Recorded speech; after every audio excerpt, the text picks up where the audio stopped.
Good morning, everybody. Welcome to the Southern Alberta Grazing School for Women and Alberta Range Stewardship course, our virtual grazing school. We'll begin momentarily. We're just going to give people another minute or so to sign on. So feel free to familiarize yourself with the various functions, and you will note that your video and audio, your sound, are turned off.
Good morning and welcome.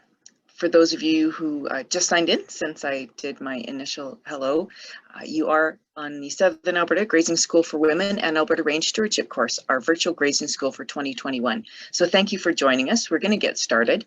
It looks like there's still some people signing in, but in order to ensure we give our speaker enough time and lots of time for questions and answers, we want to get started today. So thank you for joining us. And we look forward to a great session through our series this July. If you are joining us for the first time, I want to just let you know that we are hoping to reach across Alberta, and to do that, that means we're hopefully reaching people all over Alberta through various treaties, and that means First Nations treaties with Treaty 6, Treaty 7, and Treaty 8 across Alberta, and the many other First Nations. We also want to acknowledge the Métis and the other First Nations who have put their footsteps across this landscape for thousands of years, who have a connection to the land, that experience and knowledge gained. And so we want to acknowledge the First Nations that we're reaching with this course, but also the land upon which we're offering it and located within. If you're in a different location and joining us from another location, please take a moment to acknowledge the First Nations traditional territories that you are within. So thank you for any of the First Nations who also may be joining us today. And with that, we'll get started. This is a combination course. Two committees last year, when COVID hit us, decided we're offering a lot of the same content. If we're going online, we can reach more people and work together to offer complementary content. And the Alberta Range Stewardship Course Committee is a cooperative of many organizations, including beef producers, with its roots in the Stockman's Range Management course, recognizing that both livestock producers and professionals in range science and management of range ecosystems have a lot of knowledge to share and expertise. Both of them provide knowledge and skills. So our goal is to share those experiences and information to keep ranching operations sustainable, both economically, but also, of course, socially and environmentally. It's offered across Alberta. It usually is 1 to 2 days long in person, with a combination of indoor and outdoor setting. But of course, like last year, this is an online version only because of COVID in its 4th year. That is the course in its 4th year. Our other committee is the Southern Alberta Grazing School for Women, now in its 18th year. So similar to the Alberta Range Stewardship course, really an intent to bring people together, in this case women, to network and share experiences to develop ranch and farm management skills. Really a partnership-based opportunity hosted across Southern Alberta between different counties and municipalities, government organizations, and nonprofits. So core topics always are very similar between the two courses. And so we thought that it was a great opportunity when we were going online to work together. So thank you for those of you who've attended one or both of these courses in the past for rejoining us, and welcome to anybody who's also new. So we have a quick question for you, just to get an understanding of who's joining us today. So if you could tell us, once you see the little poll pop up on your screen, just click what represents you best. And that just helps us understand who our audience is and report back to our funders about attendance. So please click whichever works for you and then hit submit. And once you've hit submit, if it's still showing on your screen, you can close it after you've submitted. So we'll just give people another minute or so to just fill in your response. And of course, our audience is to reach agricultural producers, but also those working with agricultural producers and also generally working in range science and grazing management. So, so it looks like we have quite a diversity of people filling it in. The last couple people, I'll just give you another minute to click on the category you best think is yours, and then we'll end polling. Okay, great. So it looks like most people got it filled in. And what we're gonna do is actually move on to some housekeeping, so you can get a sense, if you're not already familiar, how to use these things. Most of you probably know how to use Zoom pretty well compared to a year ago at this time when we were doing our first one of these. So you can see that most of our attendees are 47% are agricultural producers, but we also have folks from the conservation and non-government and government sectors, and somebody who's with ag industry as well.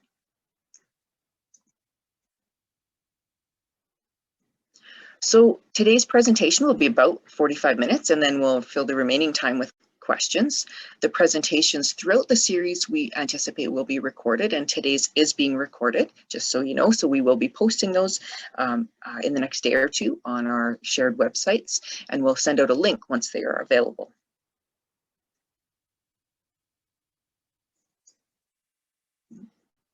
So if you haven't figured out all the tricks and tools on your Zoom screen, you'll see that you have a mute and an unmute button. Right now, you're, except for our panelists and hosting team, everybody's muted, so you can't unmute yourself. But at the end, once we move into live questions, if we have time to do that, after the typed questions, we will allow people to unmute. You do have a chat function at the bottom of your screen, like a little talking bubble. That's where you can go to type in general kind of comments. If you're having a technical issue or not hearing somebody and we need to speak a little louder, that's the kind of place to go there and fill those in. If you have a question that's designed for our speaker about the topic at hand, please put that in the Q&A box. And again, you'll need to type in your question there. So we've already looked at who's attending. Again, there's a few more people continuing to join us. For those that missed our initial poll, thank you for joining us, and we're going to get started just in another couple minutes. I do want to acknowledge this is a large group of organizations and individuals working together to put on this virtual school this year. So lots of organizations on both of our combined committees. So we want to thank all of those for their time and efforts. And we're going to move to our first speaker, which is Ross Adams. He's going to start by talking about tame grass on native grasslands. And I'll just do a little introduction, and if you wouldn't mind, Ross, just bring up your slides and get yourself ready while I introduce you. So Ross grew up in Southern Alberta and studied rangeland and wildlife management at the University of Alberta. And since 2017, he has been a range management specialist with Alberta Environment and Parks. In his role, he works throughout Alberta's grasslands, supporting the development, maintenance, and the use of Alberta's rangeland management and monitoring tools. And he's going to cover the basics of rangeland ecology and management and discuss the characteristics of how to include introduce grass species in your native rangeland management and health and function, and management options for rangelands that have been invaded by introduced species. Joining Ross to assist and provide that provincial perspective we mentioned is going to be Donna Lawrence. Donna is also a range management specialist with Alberta Environment and Parks. She attended the University of Saskatchewan in Saskatoon, where she got her Bachelor of Sciences in Botany and Agriculture and her Master's of Science in Rangeland Ecology. She's worked as a rangeland management specialist in Northern Alberta since for the last 28 years. So her work is focused on grazing management and forested rangelands. So with that, welcome to you both, and thank you for being here. And Ross, just do a little sound check for me, and then I will sign off. Are my slides showing up there? Everything looks great, sounds good. You're good to go. All right, thanks, Noreen. Yeah, as Noreen said, I'm a range management specialist with Alberta Environment and Parks, and today I'm going to be talking about managing tame grass in native grasslands. So historically, native grasslands were widespread across the province prior to European settlement, found predominantly in the southeast part of the province on the prairies and in the parkland, but native grasslands are also found within the foothills and Peace River parkland within the boreal forest. However, since the time of settlement, conversion for agricultural use and changes in land management over the last century have greatly reduced the extent of native grassland. And this reduction has been most pronounced in the parkland and the foothills, where moisture conditions and soils are favorable for annual crop production. And while more grassland remains intact in the dry southeastern part of the province, only a fraction of what was originally here remains. Native grasslands perform a number of extremely valuable functions, including producing forage for livestock and wildlife, stabilizing and protecting soils, and maintaining the function and productivity of plant communities, capturing and beneficially releasing water and supporting wetland function. They play a key role in nutrient cycling and carbon storage, and grasslands are known to store a vast amount of carbon. They support plant and animal biodiversity, and the grasslands are home to the majority of Alberta's threatened and endangered species, so they're very important for wildlife habitat. And as far as people are concerned, they're very important in supporting aesthetic, recreational, cultural, and spiritual values. However, native grasslands remain under ongoing threat today due to cultivation and conversion for annual crop production, fragmentation due to transportation networks, rural and urban development. Many industrial activities take place on grasslands, including oil and gas and other types of energy developments. Since the province was settled and fire suppression became widespread, tree and shrub invasion has become a major issue, invading into lands that had historically been grasslands. And then what I'll be talking about today, there's an ongoing threat of invasion by tame grasses and other exotic species. So I'm just going to start with a few basics. This is review of material that was delivered in last year's Range Stewardship and Southern Alberta Grazing School for Women courses. And so if anyone is interested in learning more about the basics, recordings of these presentations can be found on the Prairie Conservation Forum website, and you'll be provided with a link for those by email after the course this year. And so just some basics about range stewardship and management. No two ranches are the same. They have a different land base, they're in different parts of the province, and as a result, there's really no one-size-fits-all approach to managing livestock on rangelands, because each operation will have its own unique characteristics and needs. And so the approach to managing rangelands and managing grazing on rangelands is recognizing that there are natural constraints imposed by soils and climate, and applying the tools and principles of range management to manage these lands. And so range stewardship is an adaptive management process that involves setting management objectives, monitoring impacts, and then adjusting management where those objectives are not met. And the management objectives will be determined by the business and economic needs of the ranch, as well as the characteristics of the land base and the principles of rangeland management. So the principles of range management were first stated by Dr. Arthur Sampson, who was a pioneering range scientist who worked in the Western United States and did early work on the development of grazing systems.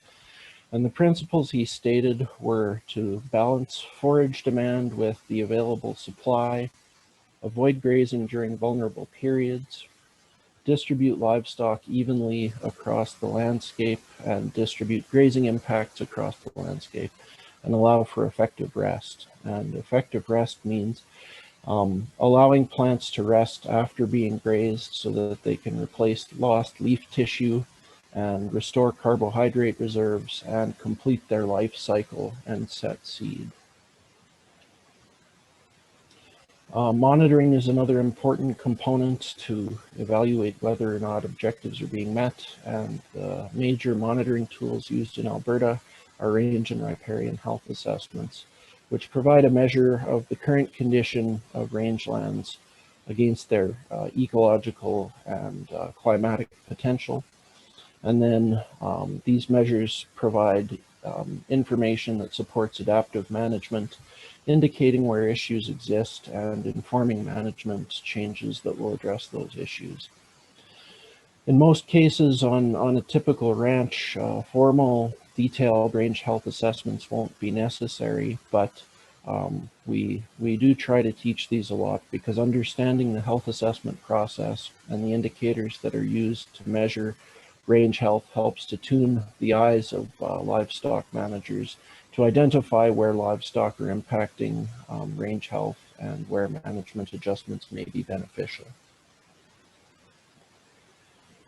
Inventory is another component of monitoring, just getting a feel for the lay of the land, identifying the type and distribution of different vegetation types, identifying areas that receive more or less utilization by livestock, identifying areas that will be more or less sensitive to grazing at certain times of the year, and identifying locations where livestock distribution management tools may be most effective. Inventories can be simple or very complex depending on their purpose, but at whatever scale possible, it's helpful to have a complete picture of the resources available in any operation. This will help the development of grazing systems by understanding what resources are available and where sensitivities or limitations lie on the land base. And in many cases, if there's an issue in one pasture, the solution to that issue may actually be changing management of a different pasture. And so having as complete a picture as possible of the resource is helpful for planning. And for anyone interested in completing an inventory or learning more about the process, there are organizations like Cows and Fish and Multisar, which is part of Alberta Conservation Association, who provide support in range and riparian inventories for landowners and livestock producers. So tame forage species are simply introduced plant species that were not historically native to Alberta, that have been introduced either intentionally through cultivation and seeding or accidental introduction.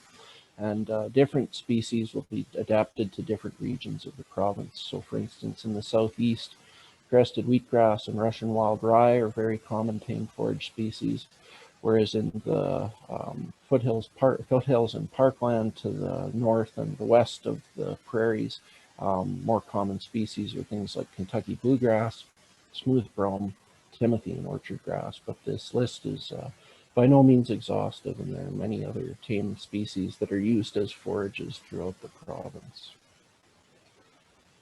Tame species have many benefits for livestock producers. They're highly productive, they're fairly grazing tolerant, they show an earlier green up than native species and start growing earlier in the growing season. The graphic to the side here is just showing the growth patterns of some common introduced species used in the province. And so at the very top, that's showing the growth pattern of native grass, where growth starts later in May and there's sort of steady growth throughout the growing season into the fall.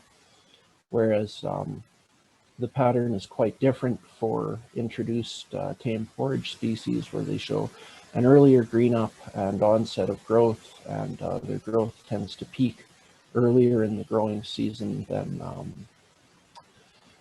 native species, but they also then show a drop off as they go into dormancy earlier than native species. And also another benefit is that some species provide late season regrowth.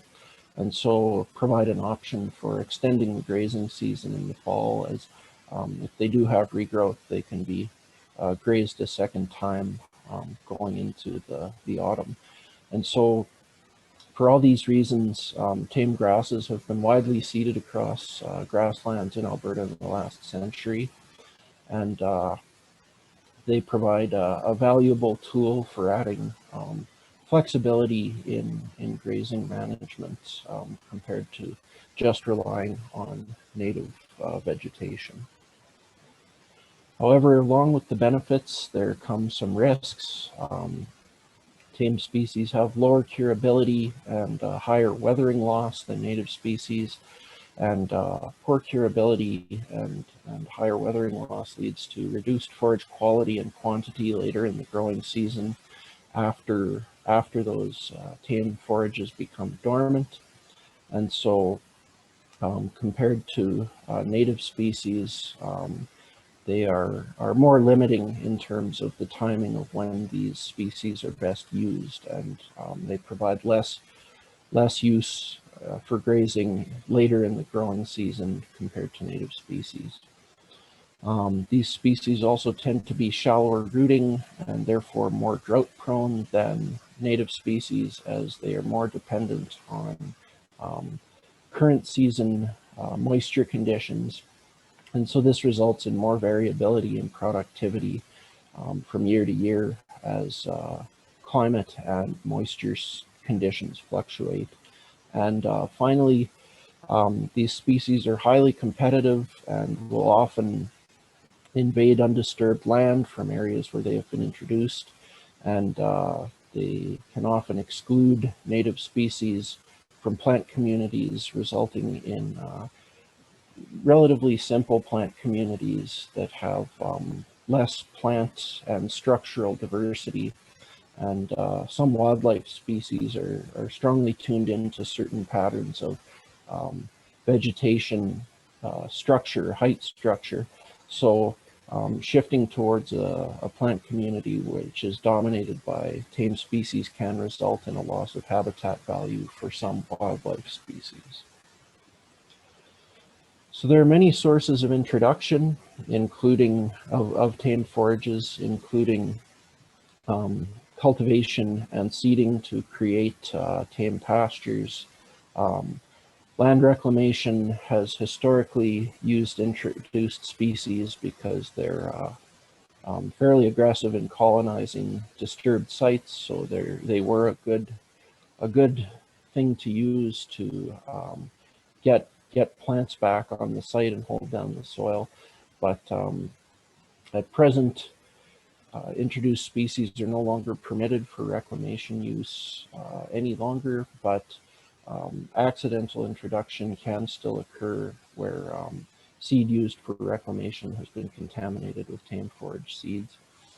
And then they've also been introduced along transportation corridors, as ditches along highways are commonly seeded with tame forage species. And then supplemental feed used in native grassland can also introduce seed onto native grassland. So now just a brief bit of terminology here that's going to be used throughout the remainder of the presentation. A plant community simply refers to all of the plant species found growing on a site, and this is typically expressed in terms of the percent cover of each species found on the site. And then a modified plant community is a plant community that is dominated by tame forages and has 70% or more of the composition made up of introduced species. And this is an important threshold because once sites become invaded past this point, it's more or less impossible to revert the plant community to native vegetation with practical management strategies. So it's kind of a point of no return once they become invaded past that point. So the risk of invasion will differ according to where you are in the province and is dependent on climate and site conditions. Areas with higher precipitation and higher soil carbon will be at greater risk than sites that have lower precipitation and lower soil carbon. And so the risk is lowest in the hot, dry part of the province in the southeast, and then increases as one moves north towards the boreal forest or west towards the foothills, following patterns of increasing moisture and higher soil fertility. And so the map is just showing the grassland natural subregions within the province. And so natural subregions are just areas of the province with similar climate, soils, and landforms. And so within a given subregion, climate is more or less fixed. And so risk will be determined by which subregion it falls in. And so going down a level of scale to the ranch or pasture scale within a given subregion, invasion then depends on soils and topography. And so risk will be lower on coarse textured soils and sites with limited topsoil development, and higher on well-developed soils with high nutrient availability. And from a topography standpoint, risk is higher on moisture receiving areas, so higher on lower slopes and areas surrounding wetlands, and risk of invasion will be lower on areas that are moisture shedding, such as hill crests and upper slopes. So Alberta Environment and Parks have developed range plant community guides for all parts of the province that describe the key characteristics of sites and vegetation within each natural subregion. And so these guides are helpful in understanding which sites within a region will be at the highest risk of being invaded by tame grass species. Other factors that increase the risk of invasion include tree and shrub encroachment. Woody plants are very efficient at trapping snow, and so during snowmelt, areas with woody vegetation will have higher soil moisture than nearby sites that don't have woody cover. And so this creates sites that are more favorable for invasion by tame grasses. And another factor is non-use. So grasslands evolved with a periodic disturbance due to grazing and wildfire, which broke down plant material. And so as fire has been suppressed and grazing patterns have changed compared to when buffalo were on the landscape, we've seen in some cases little disturbance leading to unnaturally high amounts of litter, which is just dead and decaying plant material setting on the soil surface, which also can lead to higher soil moisture and increase the risk of tame grass invasion.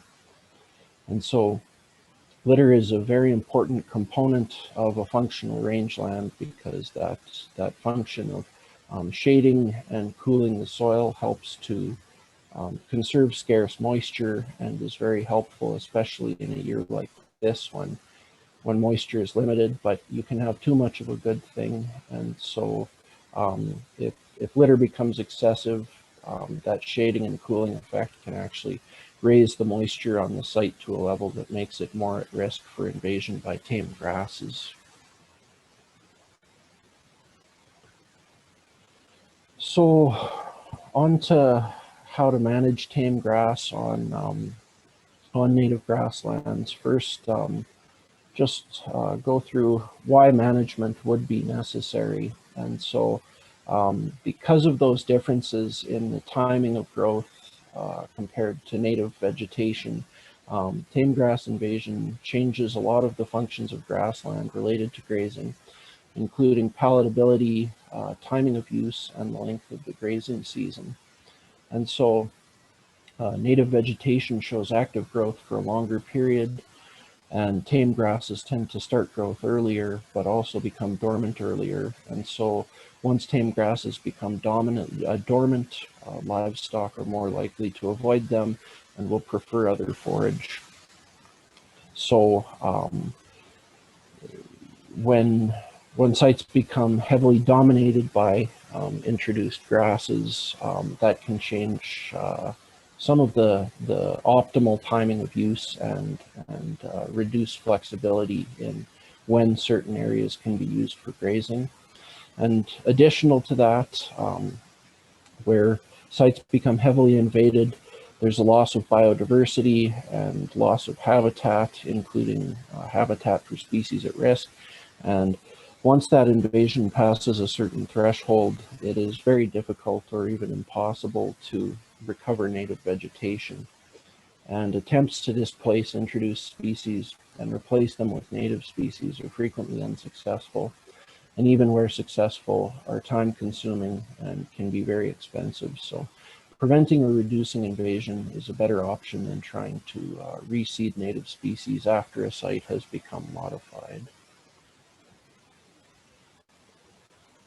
So what management strategy will be most appropriate depends on the plant community composition and the severity of invasion by tame forages. So in situations where the plant community, native vegetation is still largely intact and there has been little or no tame grass invasion, prevention of new introductions is the best option. Where native vegetation is still dominant on the site, but there has been significant invasion so that there is a lower patchy cover of tame grass within a pasture, limiting spread and using agronomics or tame grasses when they are best able to be used is the best option. And then in areas where large areas of land have become modified and the vegetation is predominantly now native grass or tame grass, managing these areas separately from native vegetation as a tame pasture is the best option. So steps that can be taken to prevent new introductions include avoiding supplementary feeding on native grasslands where hay bales or other feed sources may contain tame grass, seed, and introduce tame grasses onto the site. Washing vehicles and equipment that have been used on or near tame grass before entering areas with native vegetation. And because industrial disturbance is a very common feature on native grasslands, reclamation is also a common activity. And so when reclamation is being done, it's important to use only native species in reclamation and require that reclamation practitioners are determining that reclamation materials are not contaminated with tame grass seed to prevent an introduction. And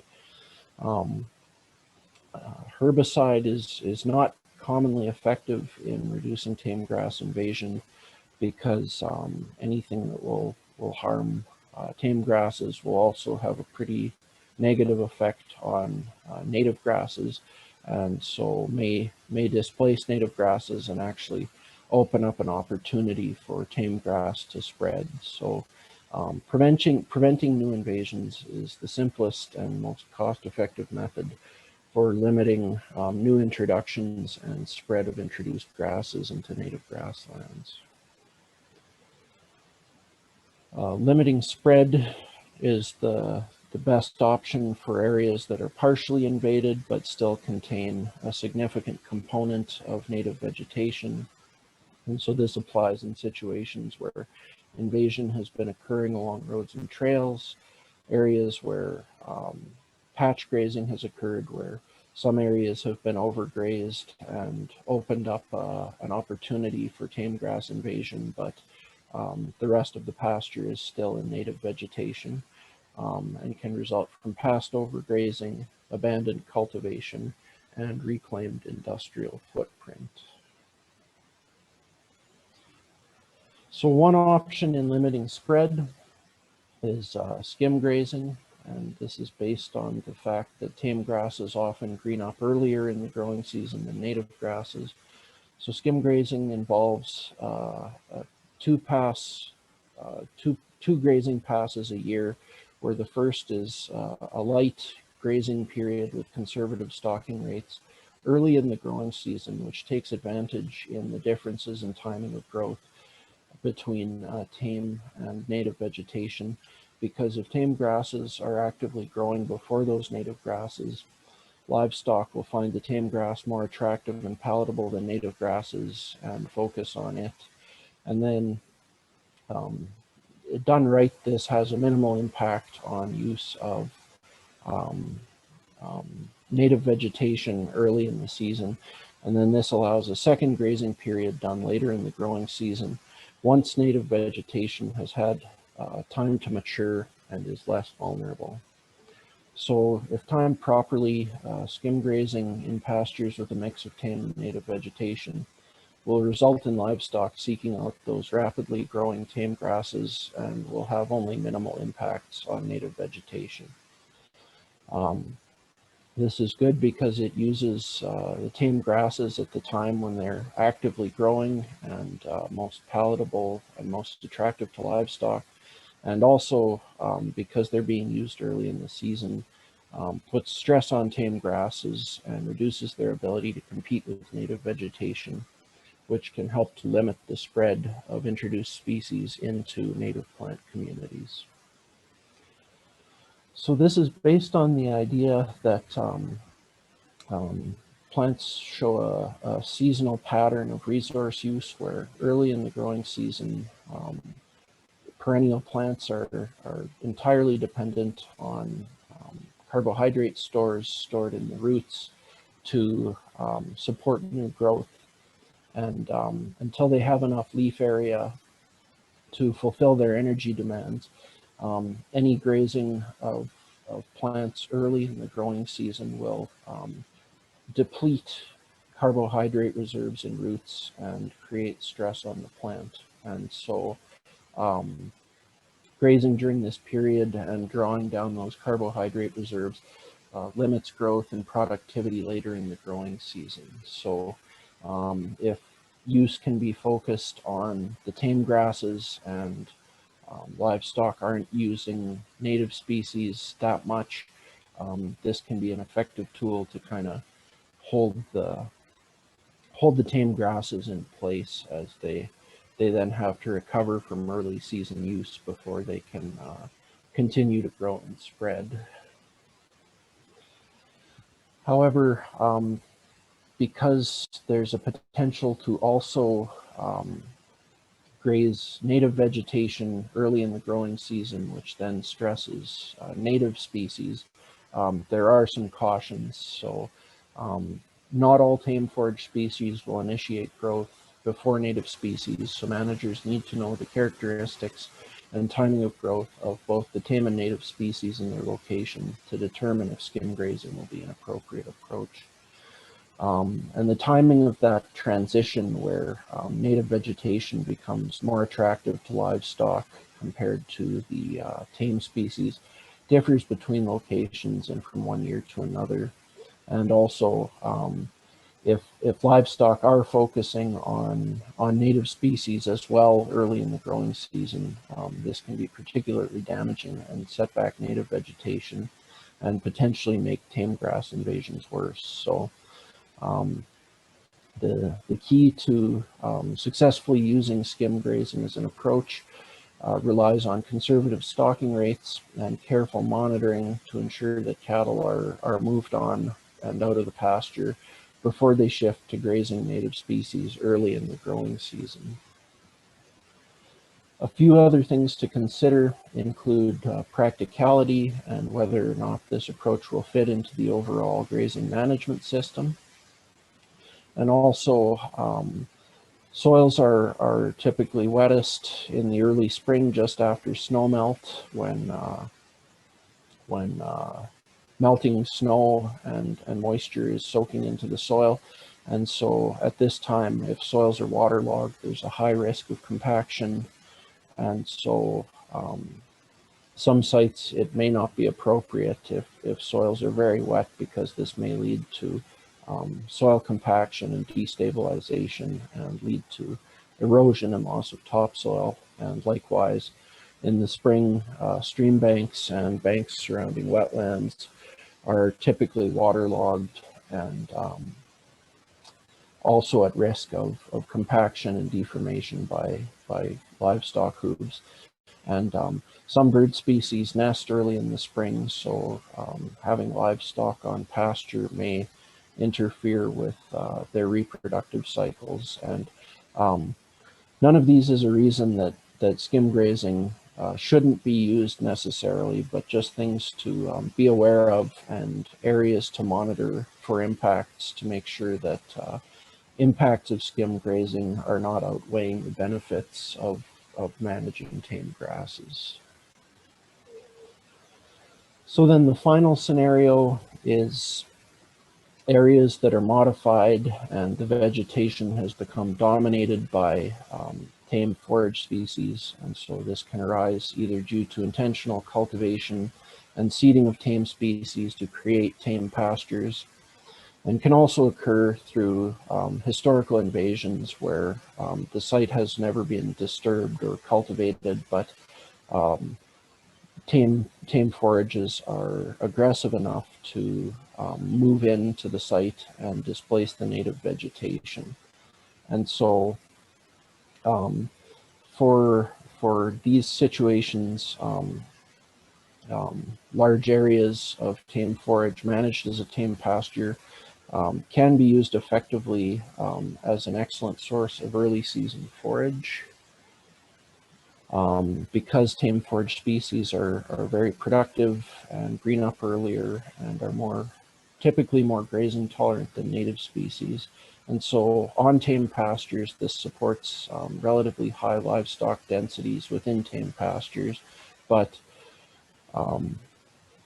where areas are being grazed intensively in a tame pasture setting, it's best to fence tame pastures separately from native vegetation so that those grazing impacts early in the growing season are going to be focused on the tame forage species, and that allows avoidance of unintended overgrazing of native vegetation where stock densities are high if cattle wander off the tame pasture into adjacent native plant communities. So tame pasture is a great tool for providing control of the distribution of grazing impacts and flexibility in the timing of use of native vegetation. Tame pasture promotes the use, tame pasture and fencing areas that are dominated by tame grasses separately from native vegetation allows the use of tame grass species when they're most palatable and attractive to livestock. And then using tame pasture early in the grazing season also allows the use of native vegetation to be deferred until later in the growing season once native species have had time to mature and complete more of their life cycle and will be more tolerant to grazing stress. And so the key here for both skim grazing and using tame pasture is to use each vegetation type when it is best suited to grazing. So this is just an example of a situation that could occur in southeastern Alberta. And so this is 3 pastures. One is a tame pasture dominated by crested wheatgrass. Another is primarily native, but does have some crested wheatgrass invasion. And then a pasture that is under native grassland and doesn't have much or any tame grass invasion. And so each type is fenced separately according to its vegetation type. And so the sequence here would be to start grazing in the tame pasture in the spring, and when the crested wheatgrass will be most palatable and attractive to livestock, and then move stock on to the partially invaded pasture next for a skim graze, and early enough in the season that the crested wheatgrass is still attractive to livestock and the native vegetation is still just coming out of dormancy and will be less attractive to livestock. So cattle will be focused mainly on the tame vegetation. Then later in the growing season, there would be a move into the native grassland. This has given native plants time to mature and build up more leaf tissue, and so they'll be better able to tolerate grazing at this time, and grazing impacts will be less than if it was used earlier in the season. And then a final move could be done towards the end of the growing season back onto native grassland, where the tame grasses will now most likely have become dormant, but cattle will still be now focused on the native vegetation, which will still have higher quality because those plants will still be actively growing. And then this is another scenario, for the most part the same as the first one, but this is something you might see in the foothills where there is also forested rangeland, and the use of forested rangeland is better a little bit later into the grazing season, even later than native grassland, because shade from the forest canopy keeps soils cool and slows the maturity of vegetation under forest cover. So the sequence would start the same as the example in the dry southeast, where they would start in the tame pasture, move into the partially invaded grassland for a skim graze on the introduced grasses, followed by a move into the native grassland, and then later in the growing season, once forested vegetation is better suited for grazing, they would be moved into that, and then towards the end of the season, they could be moved back into native grassland to graze the native species this time. So in summary, introduced forage species are widespread across rangelands in Western North America and are a valuable tool for extending the grazing season and providing better flexibility in timing of use of native vegetation. However, invasion by tame species off of sites where they've been introduced into native grasslands has negative consequences for the use and function of those native grasslands. And tame species within native pastures can be managed using skim grazing, but caution and careful monitoring must be exercised to minimize unwanted damage to native vegetation. So that about wraps things up. Thank you for joining us today, and I'm happy to take any questions.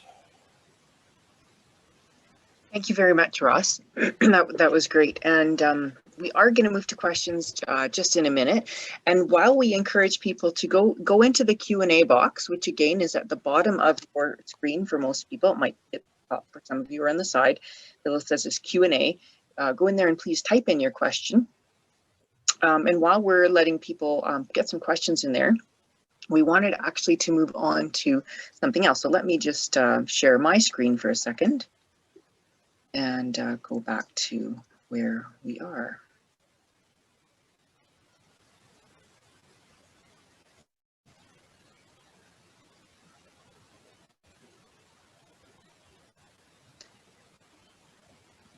So we want to get a sense of how we did today. So did you learn something new from Ross's presentation? Did you take something away that you can use in your management? So please fill in the 2 questions on this poll. So again, click submit once you've answered both questions. You may need to scroll down if you can't quite see both questions in the poll at the same time.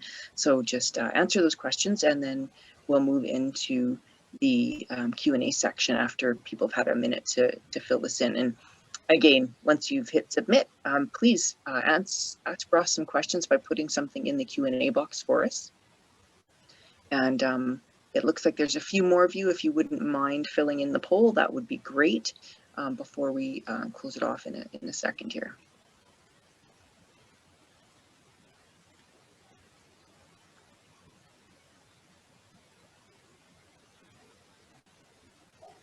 Great, so just give it I'll just say thank you to everybody. If you haven't filled it in already, I'm going to close it and end the polling. So thank you for that feedback. That feedback helps us provide results back to funders and sponsors and help them understand basically the use of their funds, their time and resources, and our committee members, so that we know the impact we're providing. We will also be sending follow-up email after the sessions are all over, and we really hope you'll fill those that evaluation in as well.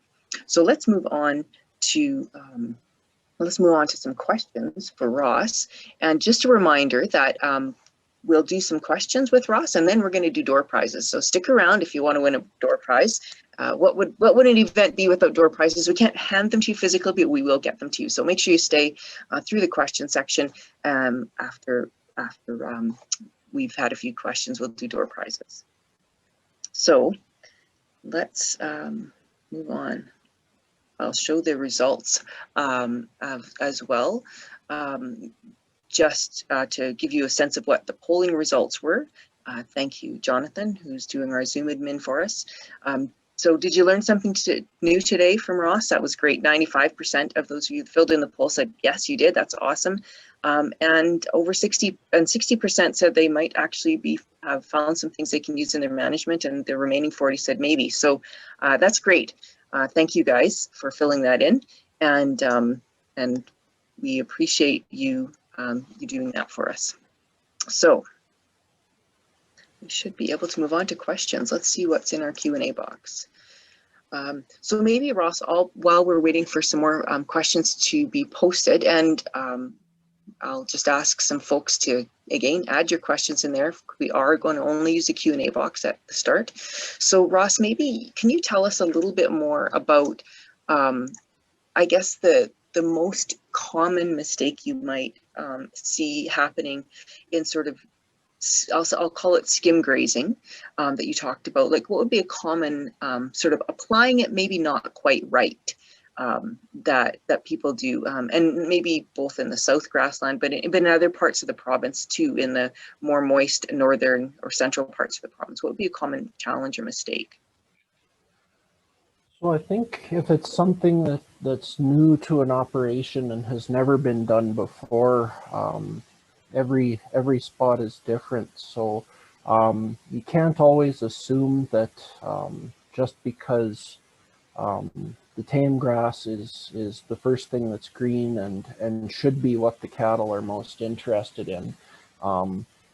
They won't necessarily in all cases. So just keeping an eye on what is actually getting grazed and just making sure that they are focusing on those tame grasses and aren't putting a bunch of use onto the native grass for the first while that it's being used, just to learn how cattle behave in that setting and make sure that they are focusing use on the tame grasses, I think would be the biggest thing that I would look at, and just yeah, keeping an eye on things and making sure that it's working as it's intended, because you can't always assume they'll just go out there and do what we want them to. Right, for sure. How about for people who have a lot of forested or bush pasture? Can they make use of skim grazing, do you think, in that context, where because often, especially in moisture areas, you will have some tame invasion? How can they effectively do that, I guess, with a mixture of tame, forested species? So I'll give my 2 cents, but Donna, chime in. I don't think it's as useful a tool once you get into forested settings. It kind of works because it's similar vegetation types between, like on a native grassland that's been invaded. It's similar vegetation type, like it's grass in either case, whether it's tame or native. And so it's taking advantage of that. Whereas when you have a big difference between, say, an area that has been cleared and seeded to tame species in a forested area, the difference between grass and forest is much bigger. And so in a situation like that, I don't think it would be as effective. And I think you'd want to look more at managing the cleared and seeded pasture in a different way than the forested vegetation. Great, thanks, Ross. Donna, do you want to jump in there about, yeah, how would you might apply this in the forested settings, or not apply it? I think I agree with what Ross said. It is a little bit more complicated because the two types of grazing vegetation are so different. And We also have the complementing, or the factors of shade and relief from bugs and things like that that the trees provide on forest grazing. So sometimes they move into the forest not for the forage, but for relief from other factors like intense sun or bugs that are bothering them. So when we try to manage tame and native forested pastures, it's important to limit their movement or to use distribution tools effectively like salt and water and fencing so that they use tame when it's appropriate and forest when it's appropriate. And sometimes they go back and forth a lot, and that carries a lot of those invasive game pathogens into the forest. Right? So using forest when it's to be exactly like Ross said for grassland, using forest when it's suited and using tame when it's suited is sort of the best strategy. But is a little bit more complicated in the forest. Also for skim grazing early. Donna, I'm just going to interrupt. Sorry, you're cutting out quite a bit. I think maybe if you can move your microphone. Thank you. Okay. Try that. Thank you. Sorry about that.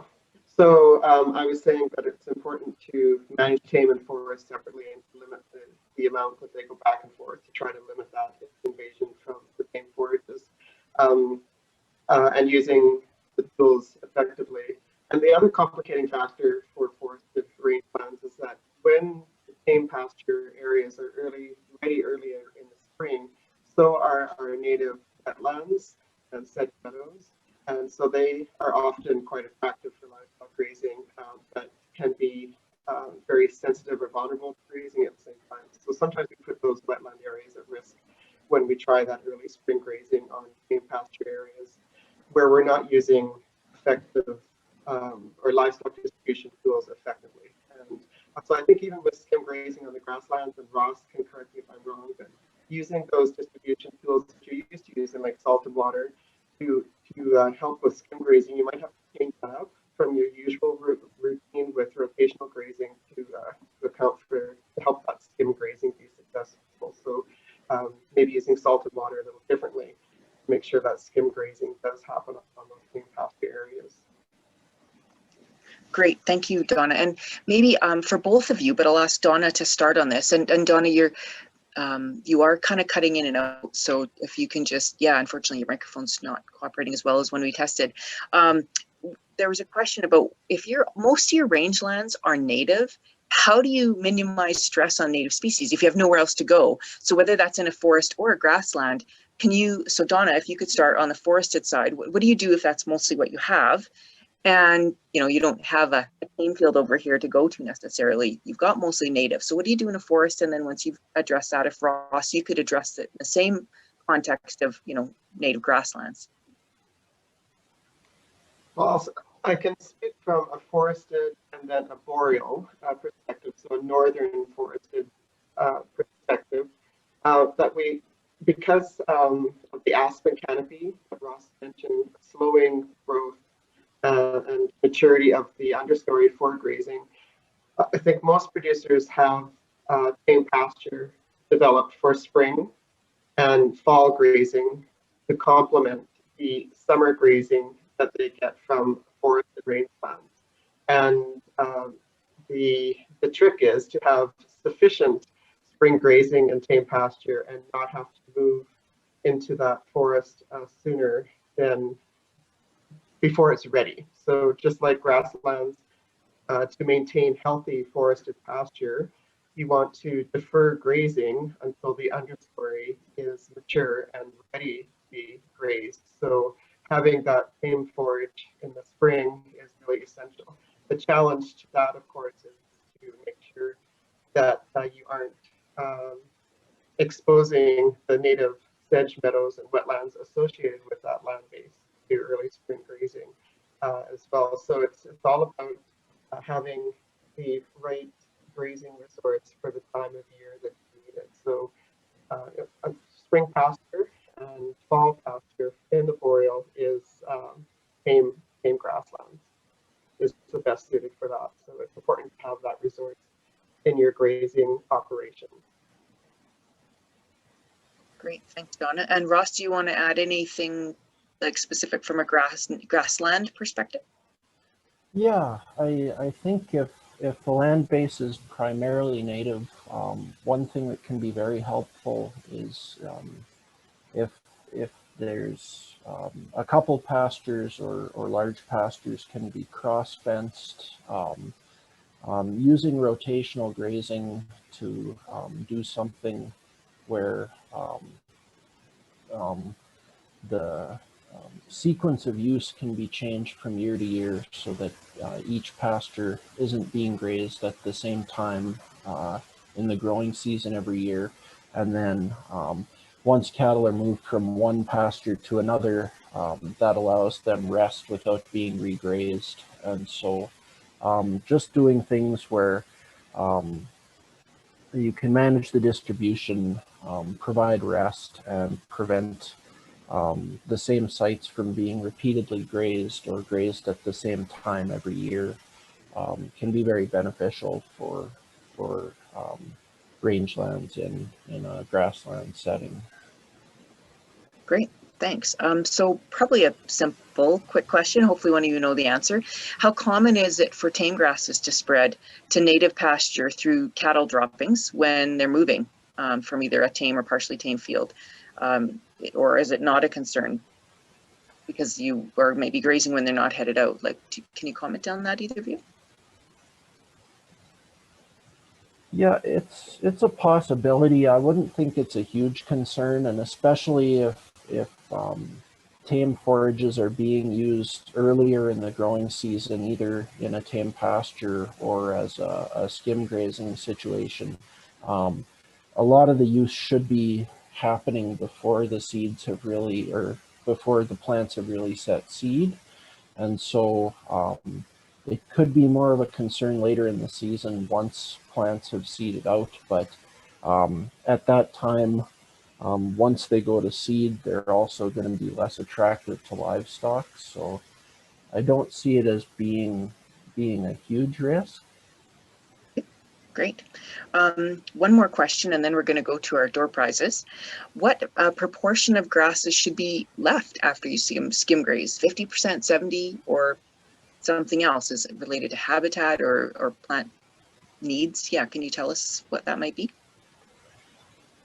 So I think that is going to depend to a large extent on how focused livestock are on those tame grasses compared to the native vegetation while skim grazing. If they're really strongly focused on the introduced grasses and don't look like they're having much of an impact on the adjacent native vegetation, they can probably be grazed fairly intensively during that skim graze and without worrying too much, because the tame species do tend to be quite grazing tolerant, so they'll persist on the site even under fairly heavy use. So I think the key thing to look for would be more what impact is being had on the adjacent native vegetation, and is being in pasture that early in the season having any adverse impact on soil compaction or wetlands or stream banks in the area. Right, that totally makes sense. So looking for the non-target impacts. Yeah. Info. Next up is going to be talking about interpreting and applying stocking rates, and Ross is going to be doing that on Thursday at 9 o'clock again. Next week, Tuesday and Thursday again, we're going to be talking about weed ecology control and species of concern with Catherine Tarasoff and Megan Evans. So that will be another great and relevant topic for your management. And then two livestock producers are going to be joining us on next Thursday on July 29th, Carl Forbes and Jeanette Brown. So one from sort of closer to Medicine Hat, and another closer to Sangudu or Edmonton. So please make sure you join us for those. FCC, Farm Credit Canada, and Nature Conservancy of Canada have also contributed to our series. So in addition to all of our committee members and organizations, we really appreciate that support. And again, part of our evaluation after the whole series is over is to ensure our partners and committee members and sponsors get good feedback. So please watch for that. We'll also be sending out a link with resources that you can ask for, physical paper resources that you've heard about over the series as well. So make sure you take the opportunity to tell us what you'd like us to send you if there are physical monitoring tools, etc., plant books. Thanks again to all of our committee members, and we will move back to some more questions if people have them. So does anybody, feel free to put up your hand in the chat box if you wish. Any further questions? Or maybe Ross and Donna, there was a key point you thought you didn't get a chance to make that you wanted to add, or that came out of the questions that we've already covered.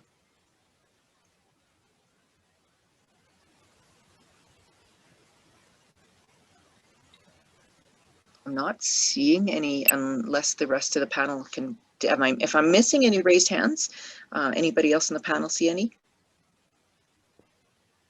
I don't see any, Noreen. Okay, great. Well, it looks like we've covered your questions. We'll be in touch with our 2 winners for those door prizes. So thank you for joining us today. Please join us again on Thursday. I'll be your host and MC this week, and next week will be Sonia Bloom with Foothills Forage Association. So please join us again to hear more, and thanks again for joining us.